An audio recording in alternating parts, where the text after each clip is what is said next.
Hey, it's Hunt. You found Hunt on Saints. We're talking black and gold football. Do us a favor. Hit the like button, share your comments below, and hit that subscription button so you can get all of our content.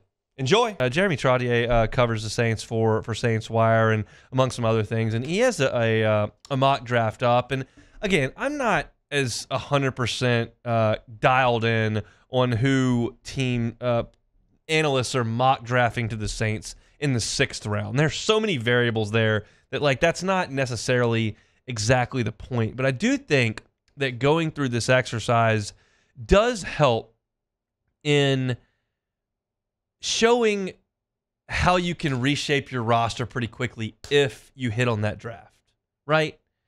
And so it's more so about positions and needs that the Saints can fill coming up. We know that in this land rush of free agency, where everybody's signing monster deals left and right, that the Saints aren't heavily involved.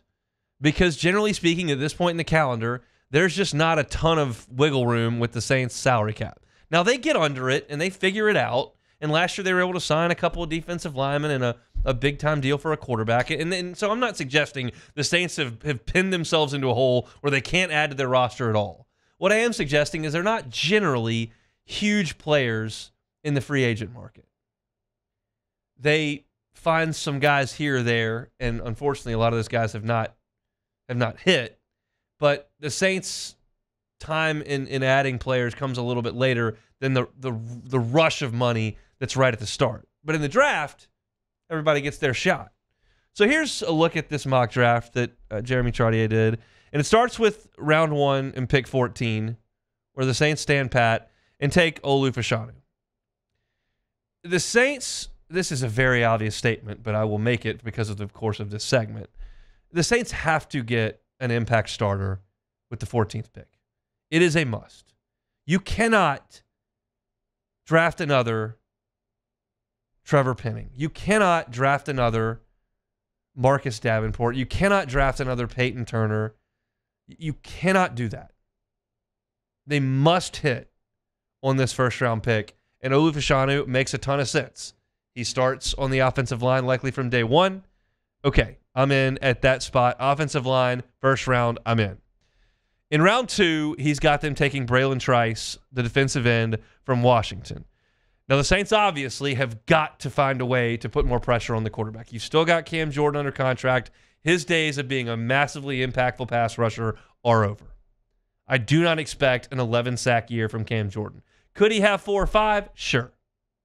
Could he have 2 again? Yeah. Could he get 14? No. They've got to find one here.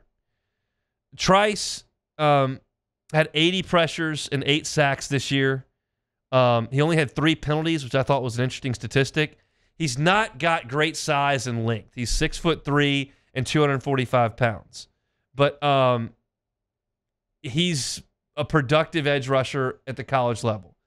We'll see what Isaiah Foskey is. I don't know. We feel good about Carl Granderson, but I'm okay. Again, Braden Trice, take it or leave it, but defensive end in round 2, I'm there. If you through 45 picks have gotten a pass rusher that you can at least use on third downs and a starting offensive lineman, that is a massive win in this Saints draft, and that would be great. Now, in this mock scenario, the Saints move into the 3rd round, trade up with Tennessee, and he's got them taking Jacob Cowing, a wide receiver from Arizona. Now, we feel like wide receiver is a place that the Saints need to address now that Michael Thomas will not be with the Saints and they'll move on from his contract. What is A.T. Perry? I don't know. We pretty much know what Olave and Shaheed are. Olave is a complete package, quality, top-end receiver. Good. Shaheed, big plays, game-changing plays, been dependable now for 2 years. I'm good with that too. What is A.T. Perry? I'm not 100% sure. They need to know.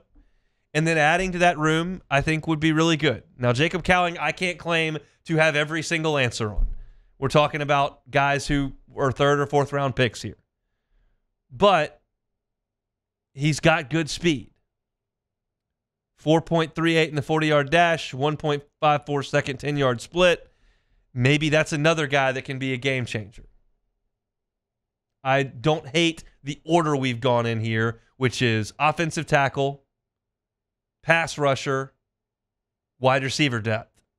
Now you start to get into guys in the 5th, 6th, 7th round that, well, you hope. I'm not mandating the Saints find a starter in the 5th round.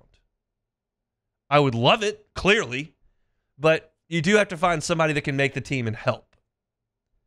The Saints need these young, cheap players. I complained yesterday and the day before about adding years on to Tyrann Mathieu and DeMario Davis's deals because they're going to be really old and fairly expensive. That's all relative, but that's what I feel. Give me some cheap young guys. In the 5th round, they've got A.J. Barner, tight end from Michigan. 6'6", really good blocker. Okay, you've got Juwan Johnson, who you feel pretty good about. Jimmy Graham's done. And then Foster Moreau.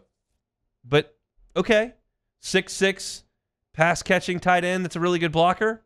It's a different skill set from Juwan Johnson. I don't hate that. Again, you get to the point with the Saints here where you realize there are so many needs across the board that it'd be tough to really screw it up positionally. In round 5, again, with pick 174, the SaintsWire mock has the Saints making a very interesting selection. And it became more interesting today with the news that Jameis Winston has signed with Cleveland. Jordan Travis is the pick here.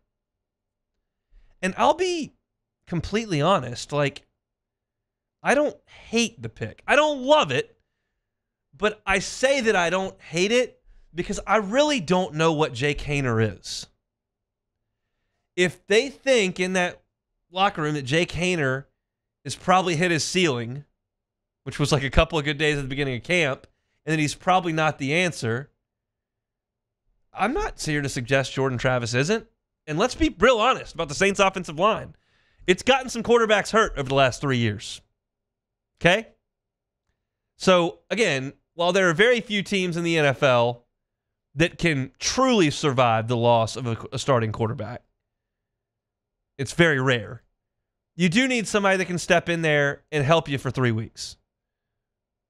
I'm not here to tell you Jordan Travis can't do that, and it's not in the 2nd round, it's in the 5th. That's where I'm trying to get guys that can help. Jordan Travis played a ton of college football, won a lot of games, has some athleticism, and I think the fact that he's got some athleticism and is a little bit undersized, that would have been so frowned upon like 7 years ago. And now, that's kind of okay for a backup quarterback. I see a lot of Josh Dobbs in Jordan Travis. And Josh Dobbs would be a very good backup quarterback. Now, he's been asked to start a couple places, which he's not. But Josh Dobbs played a ton of college football, is a pretty good athlete, doesn't have a rocket for an arm, and he's carved out a nice spot in the NFL. I don't despise the Jordan Travis pick. And then, if you're really lucky, you found maybe a guy that can be your quarterback. Maybe you found Dak Prescott, who also played a lot of college football, won a lot, and is a good athlete. Maybe you found Brock Purdy. I don't dislike that pick of Jordan Travis in round 5. And then you've got a pick of round 6, which you'll all be very familiar with here, and that's Jordan Jefferson from LSU in the 6th round. Jefferson's undersized, and I don't know that he necessarily meets some of the athletic score metrics that the Saints love with some of these picks that they've made, but I'd also suggest that a lot of those guys haven't panned out to be great players. I like the fact they're trying to add to the defensive front. The guys that they signed in free agency last year were okay. And at this point, I don't. Jordan Jefferson had some flashes at LSU, so I don't think that's awful. So in this mock, which included a couple of trades, they've got the Saints taking Olu Fashanu in round 1, starting offensive tackle hopeful. Braylon Trice in round 2, edge rusher, 3rd down edge player. I like it. Jacob Cowing, deep threat wide receiver in round 4.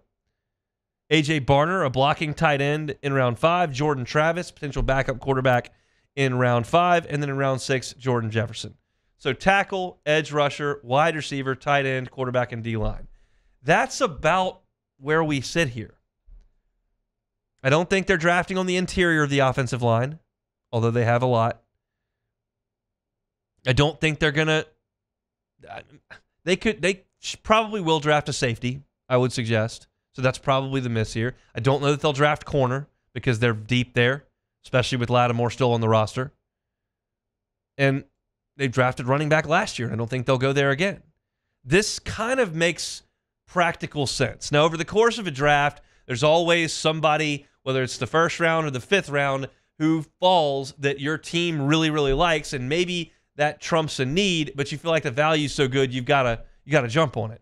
And that will likely happen at some point. But this roadmap does make a lot of sense. And I know listening to Matt's show last week on Friday, he suggested that Olu Fashanu was his number one wish at 14 for the Saints. That's where he lands in this mock draft. Hey, it's Hunt. Thanks for watching Hunt on Saints. Before you leave, help us out a little bit. Hit that like button, leave your comments in the section below, and hit that subscribe button so you get all our content right here from Hunt on Saints. We'll see you next time.